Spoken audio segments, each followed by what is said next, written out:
Israel और Hamas के बीच इन दिनों जंग छिड़ी हुई है, जिसका असर कई देशों में देखा जा रहा है। वहीं भारत भी इस जंग में इजराइल के समर्थन का ऐलान कर चुका है। बावजूद देश के कई राज्यों में इजराइल का विरोध और हमास का समर्थन देखा गया, जिसको लेकर अब बीजेपी के फायर ब्रिगेड नेता संगीत सोम ने बड़ा बयान दे दिया है, जिस पर सियासत होनी लगभग तय है।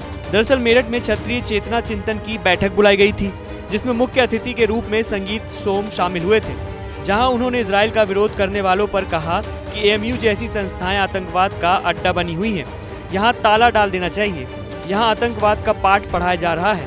और दुर्भाग्य की बात क्या है, एएमयू से लेकर कश्मीर तक, बेंगलोर से लेकर जमशेदपुर तक आज चंद गुंडे देश सड़कों पर आकर उनके खिलाफ नारेबाजी कर रहे हैं, आज हमास के समर्थन में नारेबाजी कर रहे हैं। क्या वो हिंदुस्तान में नया हमास खड़ा करना चाहते हैं, नया आतंक पैदा करना चाहते हैं? अगर मुझसे पूछे तो मैं कहना चाहता हूं कि एएमयू जैसी संस्था पर तो ताला डाल देना चाहिए, बंद कर देना चाहिए। इस दौरान बीजेपी नेता संगीत सोम ने कांग्रेस सरकार पर भी निशाना साधा।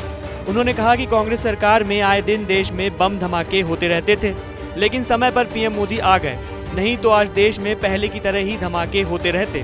जब मनमोहन सरकार हुआ करती थी, पूरे देश में बम फोड़े जाया करते थे, पूरे देश में बम फोड़े जाते थे, इजराइल की तरह बम फूटते।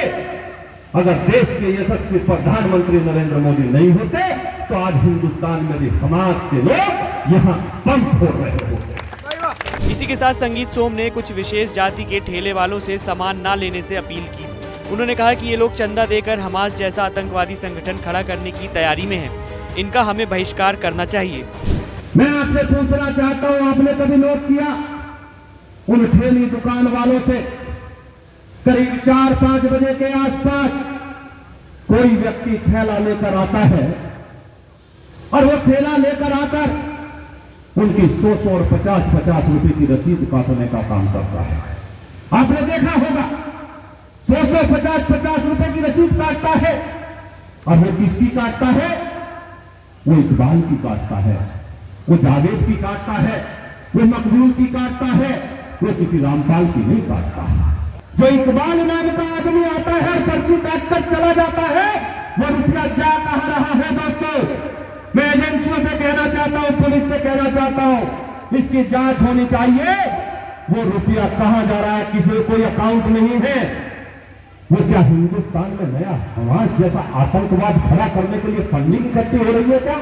साथ ही संगीत सोम ने विशेष जाति के ठेले वालों से चंदा मामले में पुलिस और जांच एजेंसियों से जांच की मांग भी की। आपको बता दें कि 2024 लोकसभा चुनाव को लेकर पश्चिमी यूपी में ताकत दिखाने के लिए क्षत्रिय समाज ने ये बैठक बुलाई थी, जिसमें मेरठ और सहारनपुर मंडल की 44 विधानसभा से क्षत्रिय समाज के लोग शामिल हुए थे।